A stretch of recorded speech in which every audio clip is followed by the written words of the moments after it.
A graça e a paz do Senhor Jesus esteja com cada um dos irmãos, amém? É uma alegria muito grande, eu agradeço de coração, pastor Davi, e a indicação do Henrique para poder estar com os irmãos nesses dias.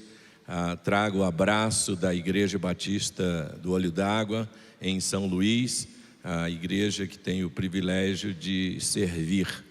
Ao mesmo tempo, trago um abraço da Convenção Batista Maranhense.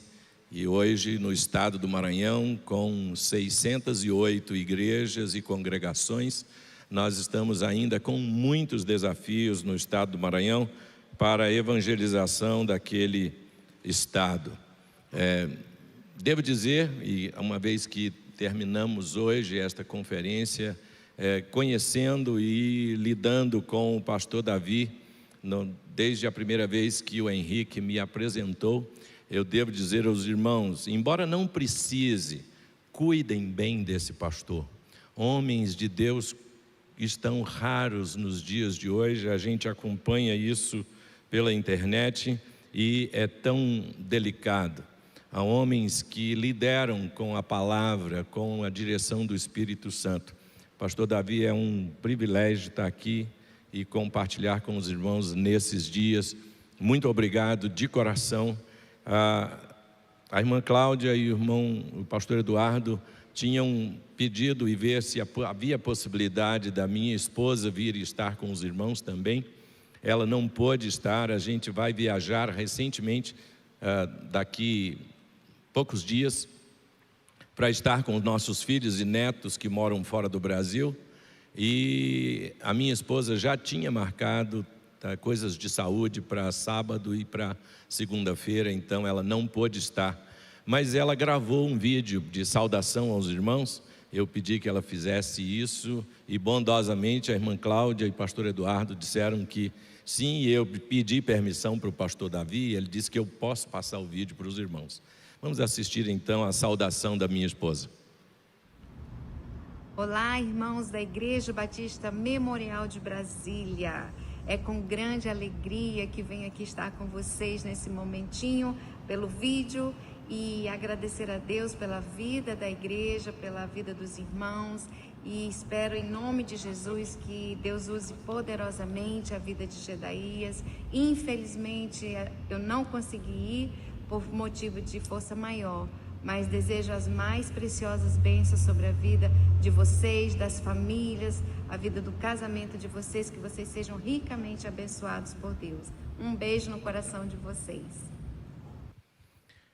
Ao mesmo tempo, eu gostaria de recomendar aos irmãos, tem um rapaz de nossa igreja, o Mário André. O Mário André foi criado numa família em que a palavra de Deus era muito forte na vida dele. E depois que ele aprendeu e também fez cursos na área de informática e utilizando computação gráfica, conhecimento da Bíblia e muitas outras situações, ele acabou criando um canal no YouTube para crianças com histórias da Bíblia cantadas com computação gráfica, e isso tomou uma proporção muito grande. Eu rapidamente quero colocar para os irmãos conhecerem o canal do YouTube, que já está com 54 milhões de visualizações e com mais de 107 mil seguidores. Esse rapaz jovem, mas esse trabalho, que os irmãos verão rapidamente em 30 segundos, tem muitas histórias bíblicas no canal, com uma arte, com conteúdo bíblico que eu examino todas as coisas. Ele, para produzir isso, gastou cerca de 6.000 horas produzindo esse material, revendo, comparando todas as coisas. Vamos ver o que ele apresenta sobre o canal e eu peço que os irmãos acessem em casa depois.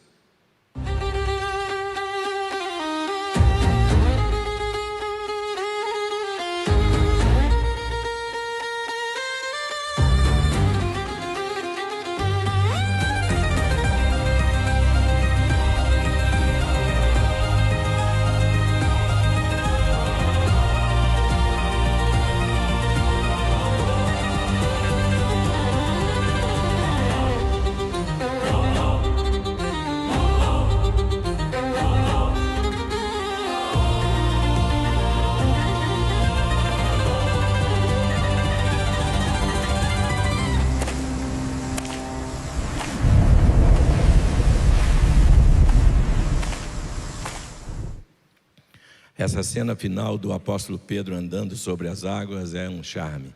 Mas a minha neta é apaixonada mesmo, é por Nabucodonosor comendo capim, por não dar glória a Deus, Jonas sendo jogado no mar e Sansão.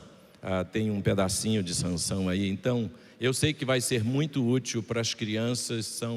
Hoje eu acho que já são mais de 16 histórias bíblicas realizadas em computação gráfica. O pastor Eduardo, o Eduardo me corrigiu dizendo que ele não é pastor, apesar de ser bacharel em teologia. Então eu faço a correção com os irmãos aqui. Embora ele pareça pastor, já tem curso de pastor, mas ainda não é pastor. Em 2 de Pedro é o texto que nós vamos ler nesta noite. 2 de Pedro, no capítulo de número 1. E o apóstolo Pedro está falando sobre algo muito precioso de transformação, e nós vamos estar abordando de como a igreja, com as famílias transformadas, podem verdadeiramente impactar uma cidade. Em 2 de Pedro, no capítulo 1, eu vou ler com os irmãos agora apenas a partir do versículo 8. E para mim é impressionante de como o Espírito Santo toca o coração de Pedro para ele escrever da maneira que ele escreveu. Porque no verso 8 o apóstolo Pedro diz assim: porque estas coisas, existindo em vós, e em vós aumentando, fazem com que não sejais nem inativos e nem infrutuosos no pleno conhecimento do nosso Senhor Jesus Cristo. Pois aquele a quem estas coisas não estão presentes é cego, vendo somente o que está perto, esquecido da purificação dos seus pecados de outrora. Meus irmãos, procurai com diligência cada vez maior confirmar a vossa vocação e eleição. Porquanto, procedendo assim, não tropeçareis em tempo algum, pois desta maneira é que vos será amplamente suprida a entrada no reino eterno de nosso Senhor e Salvador Jesus Cristo. Quando eu disse que fico impressionado de como o Espírito Santo coloca no coração de Pedro para ele escrever da maneira que escreveu, é exatamente porque Pedro transmite para nós de que o Senhor quer que os discípulos dele, e portanto nós aqui enquanto famílias, querendo que elas sejam um impacto para a cidade, de que nós tenhamos um tipo de transformação que nós precisamos chamar de dinâmica. É uma transformação dinâmica. Nós não somos transformados pelo Senhor para uma experiência estática, para uma experiência infrutífera. O Espírito Santo diz através de Pedro que se estas coisas, e se os irmãos lerem os versículos anteriores, o apóstolo Pedro está falando de uma experiência tremenda de transformação de vida, em que ele inclusive diz que Deus nos deu o privilégio de nos tornarmos coparticipantes da natureza divina através das suas muito ricas promessas que ele designou. Quando Deus designou as promessas, Ele queria que nós, como discípulos dEle, as ministrássemos na vida das pessoas. Deus então quer que nós ensinemos as promessas, que nós ensinemos a palavra, que nós proclamemos o Evangelho, que nós anunciemos o que Jesus Cristo tem feito por cada um de nós.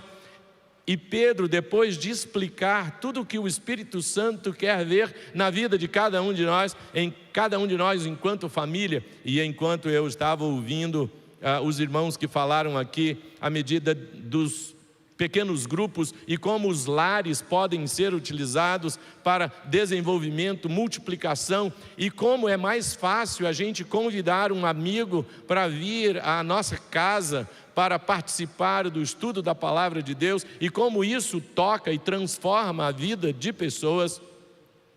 Nós estamos permitindo que de novo possa acontecer aquilo que em Atos dos Apóstolos era visto em Atos capítulo 2, no verso 47, quando a Bíblia diz: o Senhor acrescentava os que iam sendo salvos todo dia.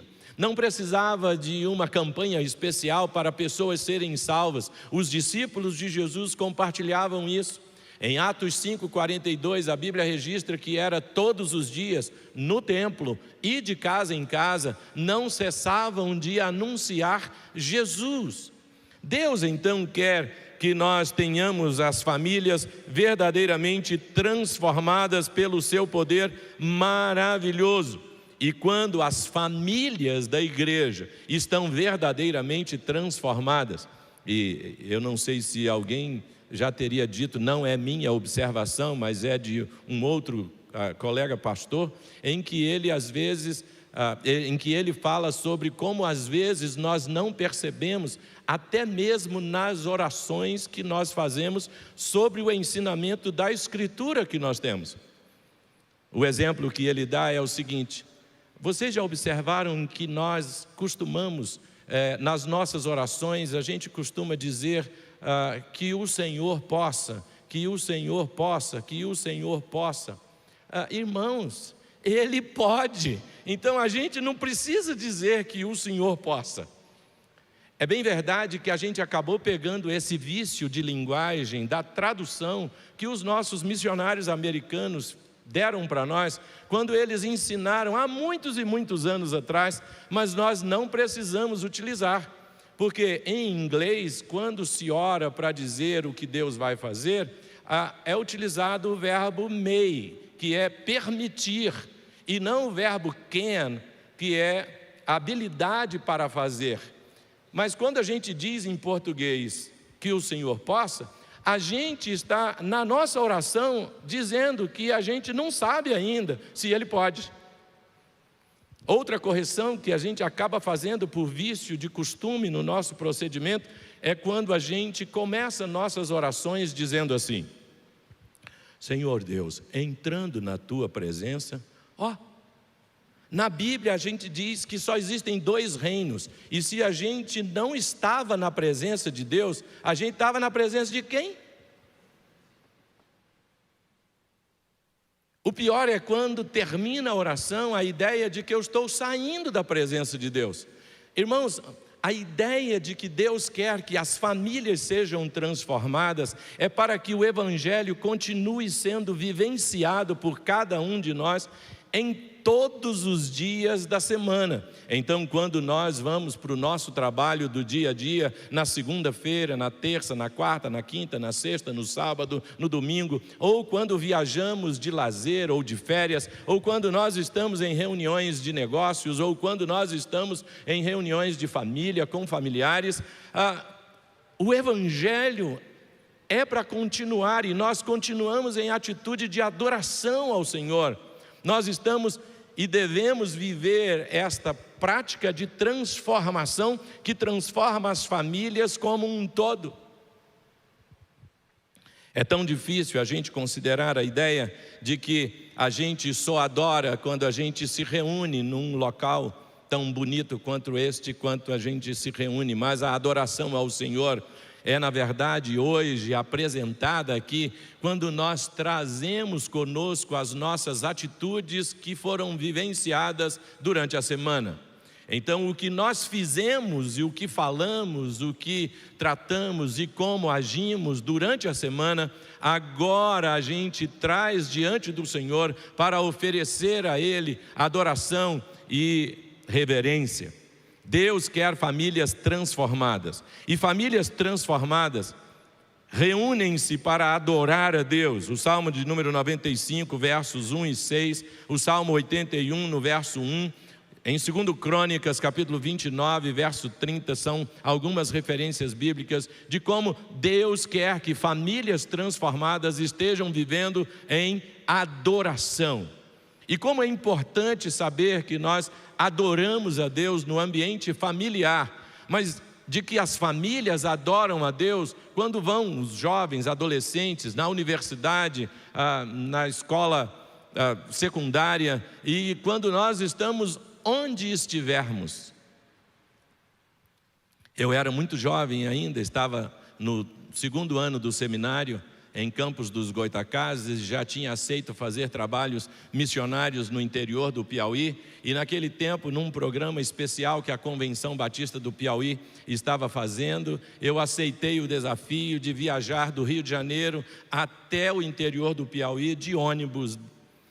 E eram quase 70 horas de ônibus, e se você já fez algumas dessas viagens pelo Brasil, assim, você vai entender o que eu estou dizendo, de como a gente vira uma harmonia só, e ainda tem de tudo naquele ônibus. Acontecem muitas coisas. Tem as pessoas que escondem o que elas vão comer para abrir só de noite quando o ônibus está viajando, mas acontece que dentro do ônibus não tem como.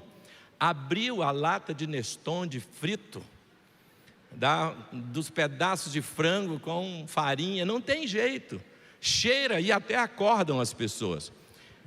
Estávamos no ônibus e estávamos conversando, e éramos 4 ou 5 homens, eu era um rapaz muito jovem, e tinha um homem que estava conversando com a gente, e na conversa ele começou a contar uma história, e ele falou que ele trabalhava com vendas, e ele tinha um tempo que ele tinha que ficar em Fortaleza, e o outro tempo ele tinha que ficar no Rio de Janeiro.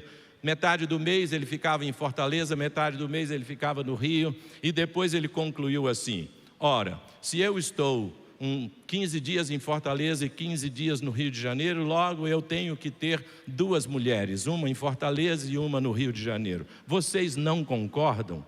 E aí, cada um dos outros que estavam participando da conversa no ônibus, e vão dizendo e meneando a cabeça e concordando, e chega a minha vez. Tendo só 18 para 19 anos de idade, eu olhei bem para ele e disse: eu acho que o senhor está fazendo muito errado.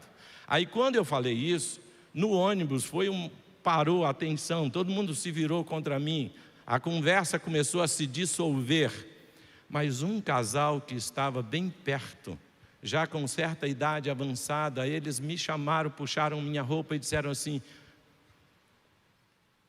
moço, onde você aprendeu isso?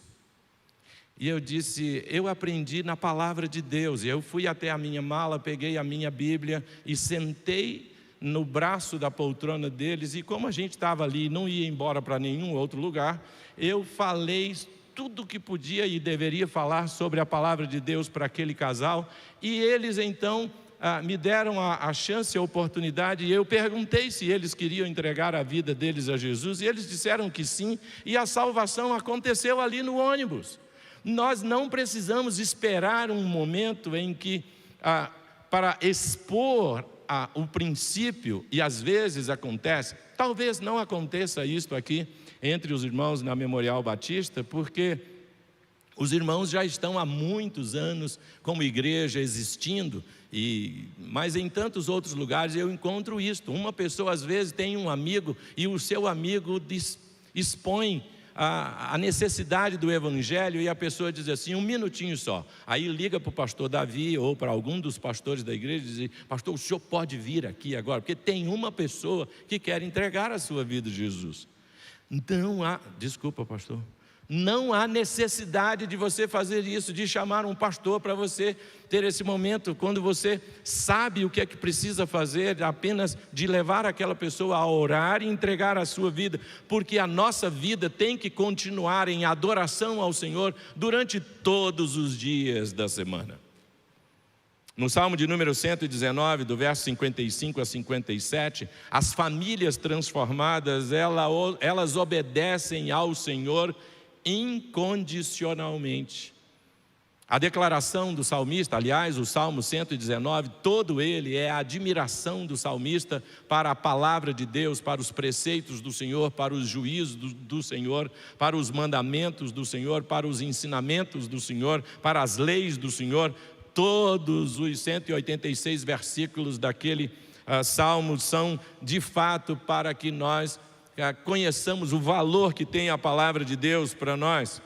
No Salmo de número 24, os versos de 1 a 4, a Bíblia fala sobre como Deus é dono de tudo, e as famílias transformadas entendem de que vai ter uma repercussão na forma como nós gerimos os bens, as finanças da nossa vida. E é bom que a gente saiba que uma coisa não pode andar sem a outra. Quando nós somos fiéis a Deus na administração dos recursos que Deus coloca às nossas mãos, isto gera recursos.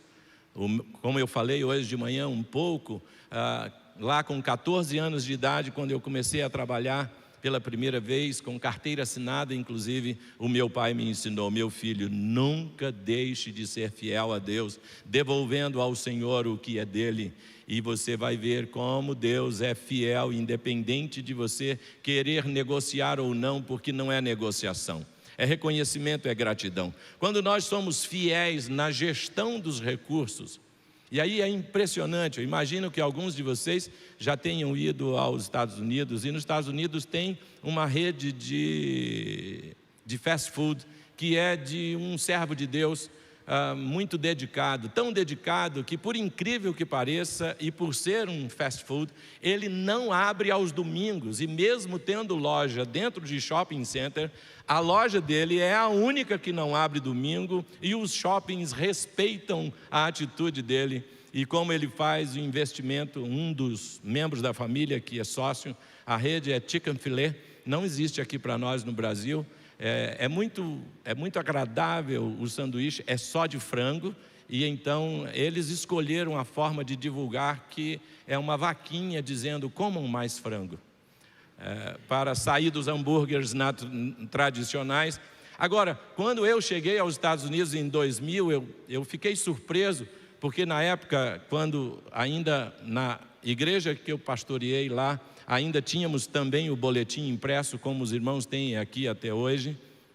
Aquela rede de fast food fazia o seguinte: se o membro da igreja levasse o boletim do domingo anterior, na segunda-feira, a qualquer uma das lojas, ele ganhava um hambúrguer de graça. Eu aproveitei durante tanto tempo, foi muito maravilhoso, porque eu tinha sempre os boletins. Depois a igreja parou de fazer boletim impresso, e então eu perdi a promoção. Mas um dos sócios, ou seja, um dos membros da família, é missionário da International Mission Board, andando e trabalhando com missões pelo mundo, porque o chamado de Deus não está restrito a gente gerir e administrar os bens de maneira que o Senhor proporcionalmente viabiliza. Então, nós precisamos ter a visão de fidelidade, e quando somos fiéis, Deus abençoa, gera recurso. Mas a palavra de Deus também nos ensina de que nós devemos ter disciplina para gastar menos do que nós recebemos, independentemente de quanto a gente recebe. E acreditem, esse pastor sabe muito bem para dizer aos irmãos como é a gente ter que administrar este ensinamento de gastar menos do que se recebe, porque eu já trabalhei tendo que sustentar a minha família com apenas 2 salários mínimos por mês e tinha que gastar menos do que o que eu recebia. Deus faz com que a gente experimente, Deus quer que as famílias transformadas confiem na provisão do Senhor. Isaías capítulo 40, no verso 10. Deus quer que essas famílias transformadas saibam que, apesar das lutas, nunca estarão sozinhos. Isaías capítulo 40, no verso 18. Deus vai conosco, mas nós precisamos ter discernimento também. Dr. Russell Shedd escreveu livros e também anunciava de que nós, os discípulos do Senhor, enfrentamos 3 batalhas principais: a batalha contra a nossa natureza carnal, a batalha contra o mundo e a batalha contra o inferno. A Escritura nos ensina sobre esses 3 níveis. E nós precisamos saber sobre contra qual inimigo nós estamos lutando. Porque a Escritura nos fala de que nós devemos resistir ao diabo e ele fugirá de nós. Mas para a nossa carne não é resistência, é disciplina. O apóstolo Paulo diz que ele esbofeteava a si próprio como tendo que dominar os seus instintos carnais. É impressionante de que nós devemos saber qual é a natureza do que estamos enfrentando. Você já ouviu alguém dizer, por exemplo, irmão, ore por mim, estou no deserto. Já ouviu essa expressão? Quem já ouviu? Muita gente já ouviu, eu sei que você já ouviu, mas você pode estar no deserto, mas pode também estar numa tempestade. E aí a atitude que você tem que ter diante de uma tempestade é diferente da atitude que tem que ter quando é deserto. Porque quando é deserto, a gente tem que continuar resistindo, porque o deserto não passa. A gente é que tem que passar por ele. A gente tem que continuar perseverando e a gente vai atravessar o deserto e Deus vai no deserto junto com a gente.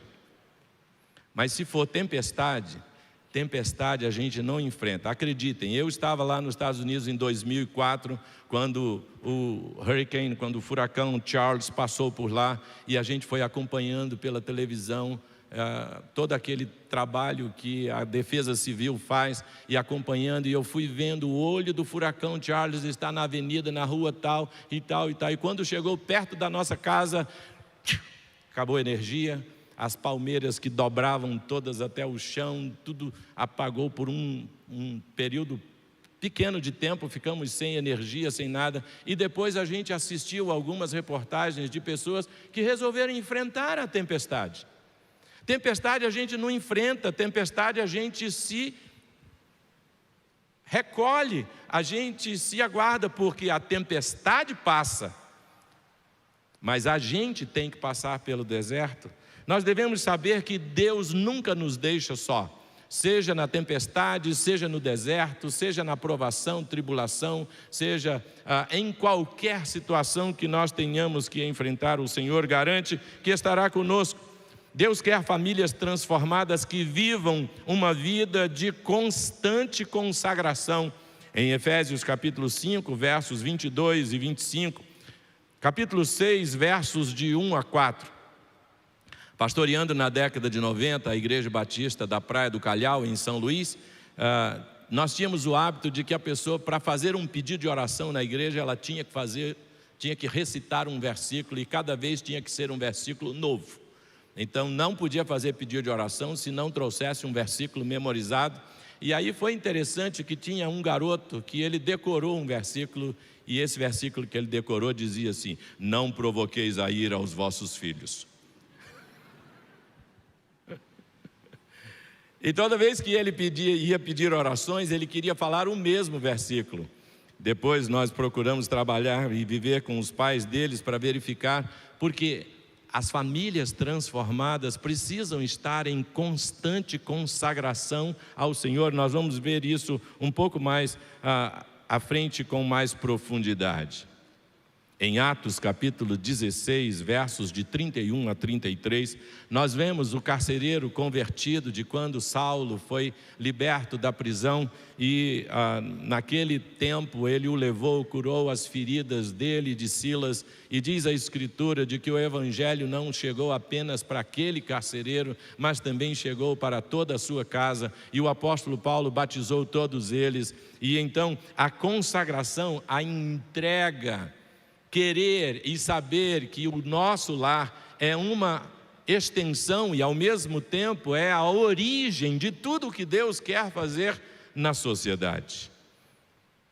Para ter famílias transformadas, nós realmente precisamos que esse evangelho seja compartilhado, pessoas a pessoas, amigos e amigos, colegas de trabalho. É impressionante como, se nós reconhecermos que isto é possível e necessário. Quando eu lembro do apóstolo Paulo dizendo que ele se fez de tudo para ganhar alguns para o Senhor, é mais ou menos o que quero também compartilhar com os irmãos, porque às vezes nós pensamos que uma pessoa, para entregar a sua vida a Jesus, ela precisa estar passando por pecados hediondos ou pecados morais absurdos. Mas acreditem, eu tive a oportunidade de ver a salvação de uma família inteira.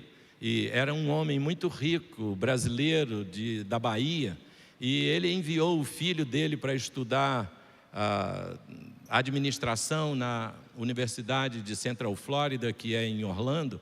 E o filho dele, quando foi lá, não foi em nossa igreja, mas numa outra igreja evangélica da cidade, aquele rapaz entregou a vida dele a Jesus, e ele ligou para o pai e, feliz da vida, ele disse: pai, eu entreguei a minha vida a Jesus. O pai ficou irritado com o que tinha acontecido com o filho e mandou a sua filha para que ela visse o que é que estava acontecendo com o irmão. E 2 meses depois a filha ligou e disse: pai, eu entreguei a minha vida a Jesus. E o pai ficou assustado com isso que estava acontecendo, enviou a esposa dele, e a esposa dele já foi com nossa igreja, onde ela foi com os filhos, e 2 meses depois ela disse: meu amor, eu entreguei a minha vida a Jesus. E esse homem ficou irritado, tão irritado, e ele estava sofrendo de uma enfermidade muito séria no seu fígado, e já precisando quase entrar em período de transplante de fígado. Ele então foi aos Estados Unidos para ver o que é que estava acontecendo, e a esposa dele me levou para conversar com ele, e eu encontrei o coração de um homem tão duro e tão orgulhoso. Ele tinha muitos recursos. A cirurgia do transplante de fígado dele, não para comprar o fígado, porque entre aspas eles dizem que a gente não compra o órgão, é apenas para os procedimentos cirúrgicos, custaria em torno de $400 mil, mas esse custo para ele era quase nada de todos os bens que ele tinha. E ele já estava precisando do transplante. E ele disse: eu não vou fazer, pastor. E aí eu dizia: mas por que o senhor não vai fazer? Ele disse: eles me disseram que para eu fazer essa cirurgia eu vou precisar um bom período de recuperação, e eu terei que assinar uma procuração para deixar a minha esposa e o meu filho cuidar de todos os bens da família. Eu não assino essa procuração, eu morro, mas não assino. E aí eu disse para ele: o senhor morre e todos os bens vão ficar com eles. O quanto o orgulho pode fazer com que uma pessoa não queira entregar a sua vida a Jesus. E eu trabalhei em oração, conversando, foi 1 ano visitando aquele homem e conversando com ele, até que finalmente um dia, e ele já estava bem convalescente, com dificuldade de andar. Os que são da área de saúde aqui vão saber o que quer dizer quando um fígado já está na sua fase final, o quanto impacto isso tem para a resistência e até para a mobilidade da pessoa. Ele andava devagarzinho e ele me convidava para ir lá tomar um café com ele, e eu conversava e eu dizia: o senhor podia mudar o seu coração. Até que depois de 1 ano, ele me ligou e disse: pastor, o senhor pode vir aqui? Eu digo: posso. Aí eu fui lá com minha esposa e ele disse: como é mesmo que eu tenho que fazer?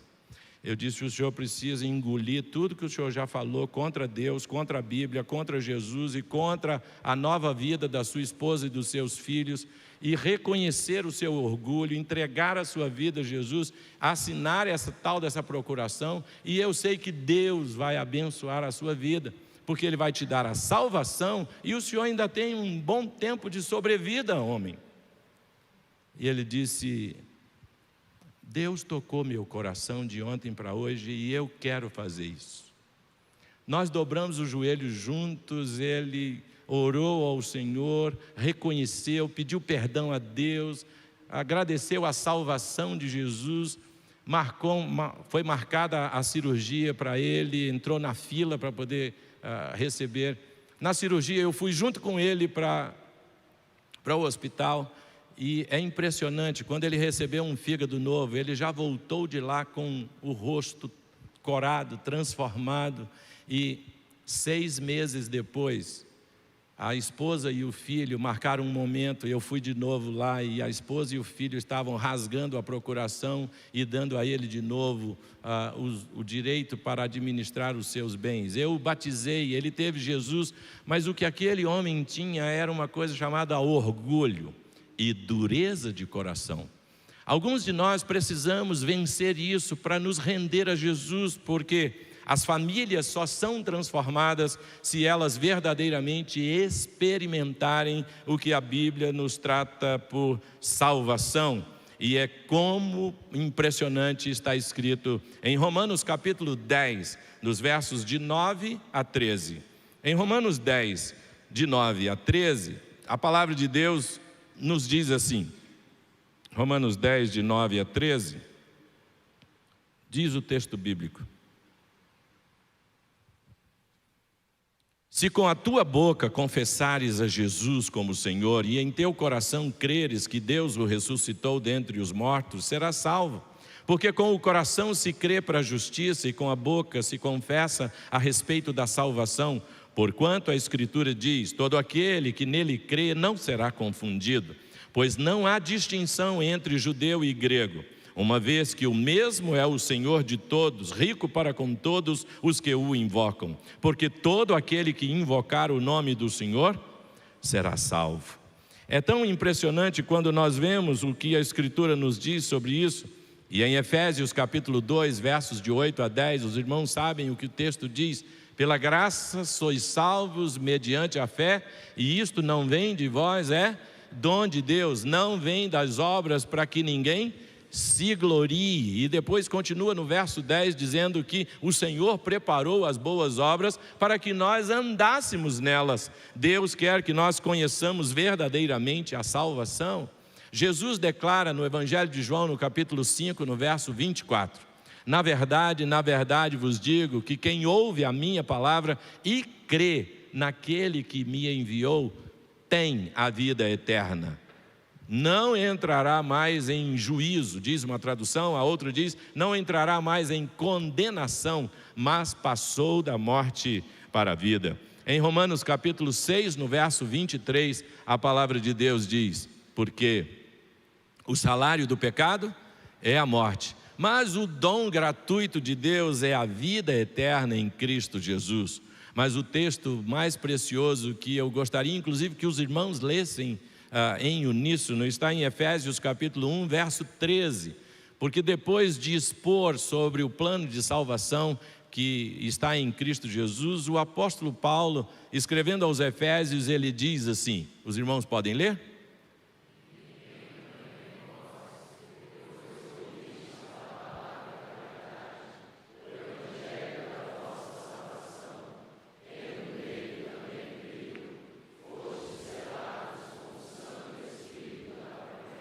E ele continua no verso 14 dizendo que esse Santo Espírito da promessa é o penhor da nossa herança até o dia da redenção. Quantos aqui sabem o que é penhor? Levanta a mão. Irmãos, eu espero que vocês saibam, não por ter que deixar joias na Caixa Econômica. A palavra penhor tem um significado muito especial para quem tem que penhorar uma joia na Caixa Econômica por causa de algum empréstimo. Mas esse penhor é a garantia, é o selo do Espírito Santo que vem à vida de quem ouve o Evangelho, a palavra da verdade, da nossa salvação, e nesse Evangelho crê, o Espírito Santo vem e sela a vida da pessoa e vai ficar com ela até o dia da redenção em Cristo Jesus. É uma experiência de transformação que as famílias, quando têm, é algo muito precioso. Também foi na década de 90 que lá na Igreja Batista do Calhau eu estava ensinando na classe de novos convertidos, porque 2 adolescentes tinham entregue a sua vida a Jesus.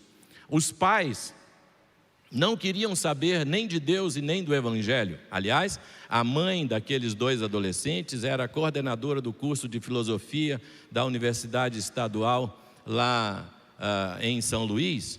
E então a mãe e o pai passavam lá pela igreja, deixavam os dois adolescentes na igreja com a gente, e eles dois desciam para a praia, ficavam na praia no domingo de manhã, e por volta de meio-dia eles voltavam para pegar os filhos lá na igreja. Num dos dias em que eles voltaram, eu estava ainda terminando a aula e ainda em trajes de banho, do tipo saída de praia. Eles perguntaram se podia ficar na porta, ficaram na porta assistindo o restante da aula e então despertou-se a curiosidade para conhecer a palavra de Deus. Eu comecei a estudar a Bíblia com aquele casal, mas por alguma razão, e eu hoje entendo, claro, de que era a ação do inimigo contra aquelas vidas. Depois de vários estudos da Bíblia, num dos dias aquela mulher disse: eu não quero mais estudar a Bíblia, não quero mais saber disso e tal, e aí parou. Eu fiquei orando, eu disse: Senhor, nós estamos caminhando para salvar esse casal, o que é que eu vou fazer? E aí Deus me deu uma ideia. Eu fui à Universidade Federal do Maranhão e me matriculei no curso de filosofia e perguntei se ela podia me ensinar filosofia. Então a gente começava conversando sobre Marx, sobre outros assuntos da filosofia e íamos para a Bíblia e continuamos estudando a Bíblia.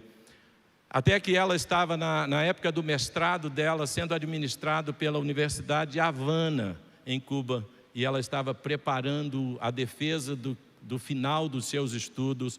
Uma pessoa de Havana viria para São Luís para fazer a banca com ela. E de quarta para quinta-feira, isso foi em mais ou menos 1996, 97, ela perdeu tudo que ela estava digitando da sua defesa. E aí ela ligou para mim e disse assim: Pastor Gedaías, o senhor está onde? Eu disse: eu estou no gabinete da igreja. E ela disse: eu estou precisando de um milagre.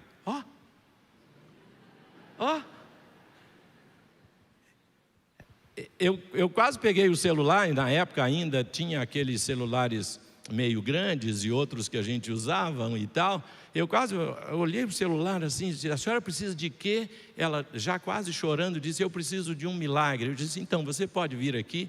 Ela foi até a igreja e eu comecei a conversar com ela e ela disse: pastor, eu preciso de um milagre. Qual é o milagre? Eu perdi tudo. O pessoal de Havana vai chegar no domingo, a minha banca é segunda-feira e não há tempo para eu conseguir fazer isso de novo. Eu não sei como fazer isso. Eu vou perder a minha oportunidade do mestrado em filosofia. E eu disse: você disse a palavra certa, você precisa de um milagre, mas se você precisa de um milagre, você precisa reconhecer que Deus é Deus, você precisa reconhecer que o Senhor morreu em Cristo Jesus por você, para te salvar, para transformar sua vida. Você precisa reconhecer Jesus como Senhor e Salvador da sua vida. E eu fui dizendo a ela tudo o que eu estou dizendo aqui para os irmãos na palavra de Deus, e aquela mulher foi ouvindo, e as lágrimas vindo, e ela diz assim: pastor, irmãos, é muito importante a gente crer na palavra de Deus. Ela dizia: pastor, vai funcionar? Eu disse: vai, eu tenho certeza. Ela resolveu, dobrou o joelho, reconheceu, pediu perdão a Deus por tudo que ela já tinha falado contra o Evangelho e reconheceu, recebeu Jesus como Senhor e Salvador da vida dela, e ela saiu e foi embora. Quando ela foi embora, aí eu fui para a presença de Deus: Senhor, o que é que nós vamos fazer? Senhor, o Senhor precisa me ajudar agora. Como é que nós vamos fazer para resolver o problema? Ela precisa de um milagre. E eu fui para a oração e perguntando a Deus como devia fazer. O Senhor, foi Ele, me deu uma ideia. Tinha um rapaz da nossa igreja que era funcionário da Rede Globo local, e ele tinha funções na área de informática lá na Rede Globo, e eu o desafiei a pedir folga na sexta-feira e dedicar a sexta, o sábado e domingo, dia e noite, para digitar sem parar, tipo taquígrafo, enquanto ela do lado ia falar para ele. E ele disse assim: pastor, o senhor está doido? Eu disse: eu acho, mas eu só vejo isso como Deus dando a solução. E foi isso que aconteceu. Aquele rapaz aceitou, ele sentou na manhã de sexta-feira com aquela mulher do lado, e ela foi falando sem parar o que ela precisava de defesa, e até o domingo, à meia-noite, o que ela precisava estava pronto. E na segunda-feira, ela tirou 10. Quando ela foi batizada, ela levou o diploma de mestrado em filosofia e disse: foi Deus quem me deu esse diploma de mestrado em filosofia pela Universidade de Havana. Irmão, você não pode entender como é que... O que acontece é que aquela mulher e o marido, quando passavam na igreja, eles passavam e diziam assim: que absurdo, esse monte de gente, domingo de manhã, que podia estar na praia, está aqui sentado estudando Bíblia. Agora, ela transformada pelo poder do Evangelho, depois do discipulado e crescimento, a igreja a elegeu diretora da escola bíblica dominical, e ela dizia: gente, venham estudar a Bíblia, gente, não faltem, olha, não vale a pena ir para a praia para deixar de estudar a palavra de Deus. Famílias transformadas com o Evangelho que verdadeiramente transforma vidas. Em 1 de João capítulo 1, verso 9, a palavra de Deus diz que se confessarmos os nossos pecados, Ele é fiel e justo para nos perdoar os pecados e nos purificar de toda injustiça.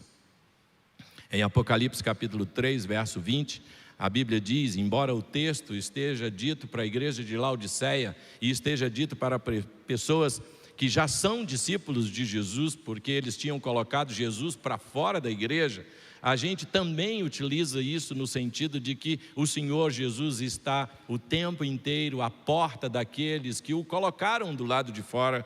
Ele diz: eis que eu estou à porta e bato. Se alguém ouvir a minha voz e abrir a porta, eu vou entrar na sua casa e vou cear com ele e ele comigo. Jesus diz e mostra que verdadeiramente vai haver e vai a experiência desta transformação poderosa do poder de Deus, que faz e deve fazer com que nós vivamos isso e anunciemos isso para outras pessoas. E se você está aqui hoje à noite e ainda não teve a oportunidade dessa transformação, eu sei que Jesus está batendo a porta do seu coração para transformar a sua vida também. É bem verdade que depois que as famílias, depois que nós recebemos a salvação em Cristo Jesus, agora aquilo que o apóstolo Pedro diz para a gente, pelo Espírito Santo: se estas coisas estiverem existindo em vós e estiverem aumentando, não tem como, nós não podemos parar na vida espiritual, é preciso crescer continuadamente, buscando cada vez mais uma vida consagrada e abençoada pelo Senhor. Eu não sei se você já teve a oportunidade de ler estas listas na Escritura, mas às vezes é complicado quando a gente quer de fato pregar o Evangelho. E aí, como já aconteceu na prática, lá em Oeiras, no interior do Piauí, eu fui fazer uma campanha de evangelização, levando as pessoas para evangelizar de rua em rua. E tinha um irmão lá da igreja, e ele morava num certo bairro da cidade, e ele disse assim: pastor, eu quero evangelizar no bairro fulano de tal.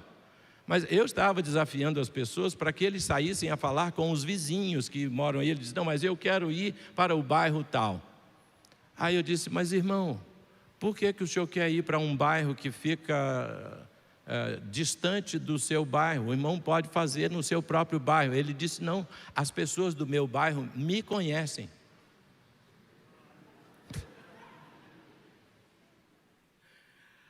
O efeito da palavra que ele ia ministrar talvez ficasse comprometido, e ele queria falar de Jesus para quem não o conhecesse. Irmãos, eu queria convidar vocês a que nós lêssemos as seguintes referências da Bíblia juntos. Em Colossenses capítulo 3, os versos de 5 a 9, quando a palavra de Deus diz para nós. Podem ler juntos? Vamos lá?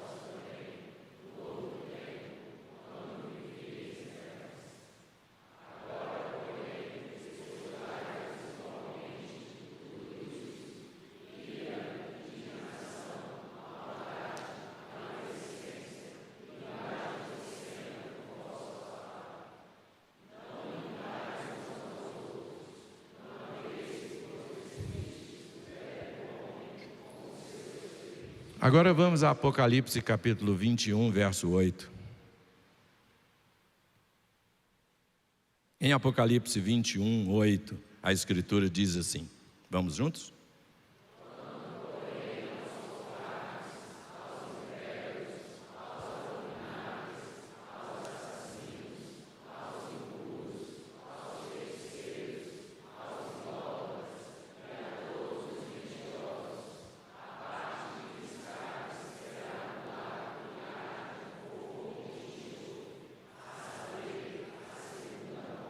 Agora vamos a 2 Timóteo, capítulo 3, versos de 1 a 5.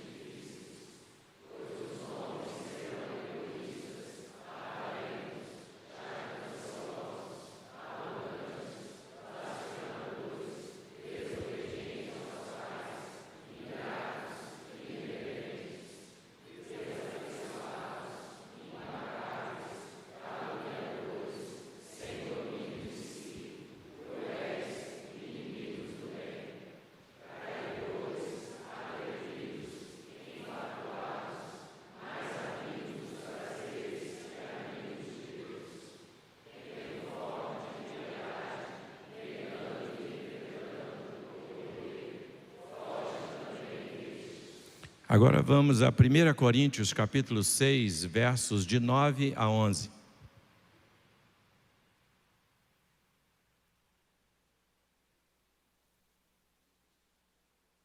Primeira Coríntios, capítulo 6, versos de 9 a 11.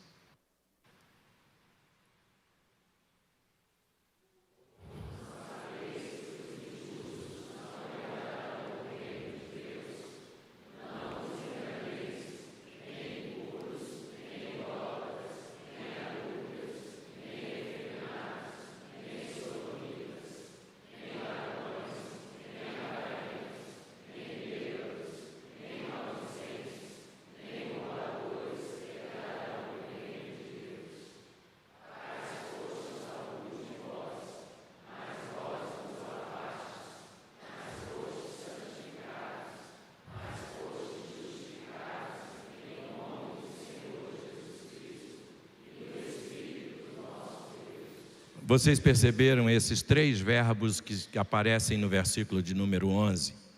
E o apóstolo Paulo diz para a igreja de Corinto: tais fostes alguns de vós, mas vocês foram transformados. Ele diz: vocês foram lavados, vocês foram santificados e vocês foram justificados. E o que é curioso, que à medida em que nós vamos lendo essas listas, a gente observa que vai desde maledicência e mentira, junto com assassino, com pecados hediondos, e aqueles que nós às vezes consideramos coisas muito grandes, mas as grandes ou as pequenas afrontam o Senhor, e Deus quer as famílias transformadas, pregando o Evangelho em toda a cidade, de maneira que quando a igreja promove para que as famílias sejam transformadas pelo Evangelho, o impacto é muito maior. Ainda temos duas referências bíblicas agora, a de Romanos capítulo 1, a partir do verso de número 26. Romanos capítulo 1, a partir do verso 26.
Não.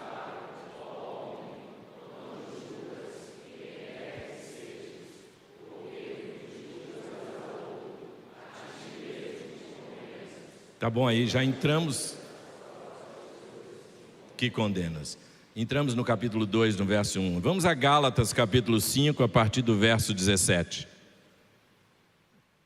Em Gálatas 5, a partir do verso 17. É o último texto.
Em contrapartida a tudo isso que nós lemos até agora, o Senhor Deus, quando alguém é transformado e vive essa transformação dinâmica para ser instrumento de Deus na sociedade, a palavra de Deus diz que Deus vai colocar em nós, se retirarmos tudo aquilo que desagrada ao Senhor, Ele coloca o fruto do Espírito Santo. E os frutos do Espírito Santo relacionados são 9, como descreve sendo o fruto, como se fosse apenas um cacho cheio da mesma natureza. O Espírito Santo produz na vida dos servos de Deus amor, alegria, paz, longanimidade, benignidade, bondade, fidelidade, mansidão e domínio próprio. Quando nós fechamos os olhos e comparamos a vida transformada que Deus quer que as famílias de discípulos de Jesus vivam na sociedade, nós veremos um impacto tão grande na sociedade brasileira, na sociedade de uma cidade ou mesmo num ambiente mais restrito. Deus quer as famílias transformadas. Se você está aqui hoje e ainda não entregou a sua vida a Jesus, você pode fazer isso hoje. Deus declara, como nós lemos ainda há pouco, todo aquele que invocar o nome do Senhor será salvo. Você pode invocar o nome do Senhor. Mas se você está aqui hoje e talvez está afastado de alguma igreja, está afastado do seu relacionamento com Deus, ou mesmo se você percebe de que precisa de uma consagração maior, é exatamente isso que Deus declara em Josué capítulo 3, verso 5. Santificai-vos para amanhã, o Senhor fará maravilhas no meio de vós. Seja para a salvação, ou seja para a consagração. Talvez a gente tenha pessoas aqui que já entregaram sua vida a Jesus, mas ainda não deram o passo dizendo: eu quero ser batizado, pastor. Ou talvez você está aqui e ainda não tomou a decisão: é nesta igreja que eu quero firmar a minha vida para continuar o meu crescimento espiritual. Deus chama você hoje à noite. Deus chama alguns para a salvação, para experimentarem o início desta transformação. Mas Ele chama todos nós para um compromisso de consagração de vida, para que estas coisas existindo em nós e aumentando, elas não deixem a gente ficar nem inativos e nem infrutuosos, nem sem servir e nem sem produzir fruto. Deus quer famílias transformadas. Eu convido você a, ao mesmo tempo em que curva a sua cabeça ou reflete diante de Deus, nós vamos ser conduzidos num cântico. E o que quer que seja a decisão que o Espírito Santo está falando com você hoje à noite, eu convido você a fazer uma oração. Se você nunca fez uma oração para invocar o nome de Jesus para a salvação, eu convido você a repetir a oração de entrega da sua vida a Jesus. Se você concordar com as palavras que eu vou dizer, repete esta oração aí mesmo onde você estiver. Você pode falar assim: Senhor Jesus, eu reconheço que eu sou pecador. Nesta noite, eu creio no Evangelho, na palavra da verdade, e eu quero entregar a minha vida nas tuas mãos. Eu creio na salvação em Cristo Jesus. Quando você faz esta oração, o Espírito Santo de Deus está transformando a sua vida. Qualquer que sejam os pecados, Ele perdoa aplicando o efeito da morte de Jesus. O apóstolo Paulo diz que nós somos lavados, santificados e justificados. E você pode ter feito esta oração hoje à noite. Tem alguém aqui hoje à noite, enquanto o povo de Deus ora? Tem alguém que fez esta oração? Só faz um sinal assim com a mão para eu orar por você. Tem alguém que fez esta oração agora, repetindo a oração aí onde você está? Faz um sinal com a mão dizendo: eu fiz, pastor, eu quero entregar minha vida a Jesus. Tem alguém que fez esta oração hoje? Aqui? Há uma pessoa? Você sente a necessidade de transformar a sua vida em Cristo Jesus? Há alguém? Há uma pessoa? Você pode entregar a sua vida a Jesus? Faz assim com a mão. Tem uma pessoa aqui que já é convertida e ainda não deu passo para pedir batismo. Você quer fazer isso hoje? Toma a sua decisão em nome de Jesus. Tem pessoas aqui que precisam dizer: pastor, igreja Memorial, eu quero ser batizado nesta igreja. E Deus falou com você hoje.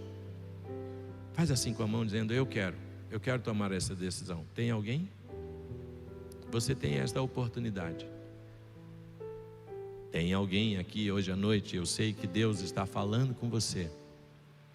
Mas como Deus está chamando as famílias a serem transformadas, agora é a consagração de dizer ao Senhor: eu não quero nada destas listas na minha vida ou na minha família.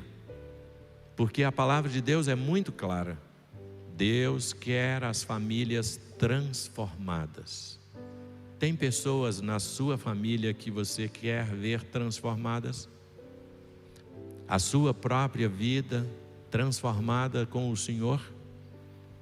Nós vamos cantar, e enquanto nós cantarmos, você pode trazer o nome da sua família para a transformação. E nós vamos orar para que o Senhor transforme a família, de maneira que haja uma dinâmica de Deus para o crescimento espiritual. Você pode ficar de pé enquanto nós vamos louvar ao Senhor agora?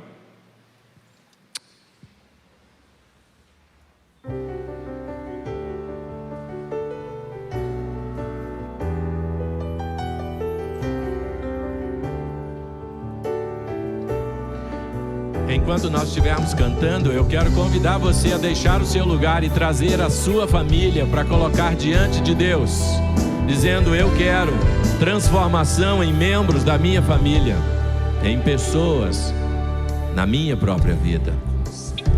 Você quer consagrar a sua família? Sai do seu lugar e vem aqui na frente para nós orarmos juntos. Há pessoas que estão vindo. Você precisa destas transformações. Você não quer nada daquilo na sua vida, na vida dos seus filhos, na sua descendência. Deus transforma famílias. Pode chegar mais perto, porque o Espírito Santo de Deus está tocando no coração de pessoas a sendo transformadas pelo poder do Senhor. Chega mais à frente, pode chegar mais perto, porque outras pessoas estão vindo.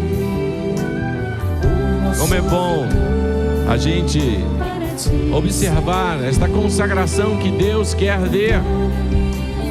Nenhuma dessas coisas ruins da nossa natureza pecaminosa precisa estar, chegar ou mesmo continuar. Você tem nomes de pessoas que você queria que sejam salvas. Você quer ver, quer ouvir, quer saber. Tem pessoas queridas suas que você quer que sejam salvas.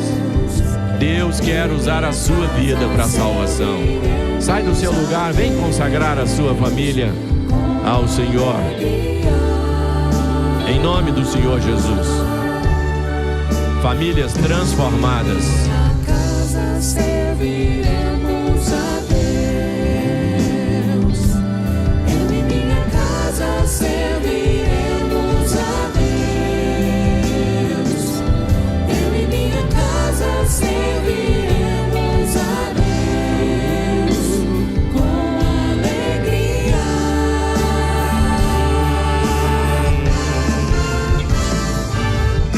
Será abençoada minha descendência, frutificará a sua presença. Com bom perfume meus filhos irão perfumar todas as nações.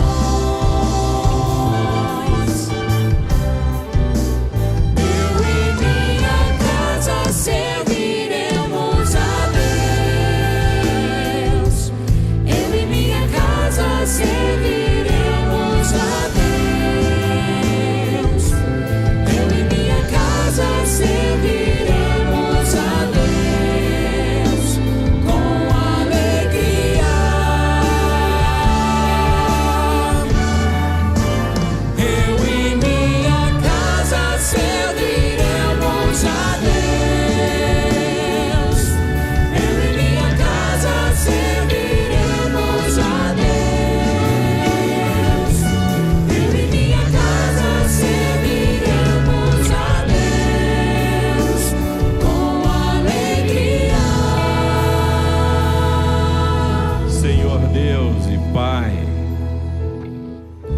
Cada nome que está sendo lembrado agora, cada pessoa que está apresentando família diante do Senhor, é a tua palavra que diz: creia no Senhor Jesus e serás salvo, tu e a tua casa. E nós sabemos que isso não é automático, Senhor. Há um testemunho de transformação de vidas que o Senhor vai usando a vida desta igreja para glorificar o teu nome. Por isso, cada nome que está sendo levantado diante do Senhor nesta noite, cada sobrenome de família que está sendo colocado diante do Senhor, onde estiver alguém, coloca as palavras da salvação no coração destas pessoas para que elas sejam salvas. Coloca as palavras de transformação e consagração para que nós tenhamos um exército do Senhor nesta cidade, a nossa capital, fazendo um impacto de transformação de vidas. Ó Deus bendito, derrama cada vez mais do teu Espírito Santo sobre a Igreja Memorial Batista, sobre a vida de pastor Davi, sobre todos os que com ele lideram e servem a igreja. Faz com que isto se multiplique, Senhor, de maneira tremenda e ampla para a honra e para a glória do nome bendito do Senhor. Eu não mereço o que estou pedindo ao Senhor, mas Jesus Cristo alcançou o mérito por nós, e é em nome de Jesus que eu oro. Amém. Deus abençoe os irmãos.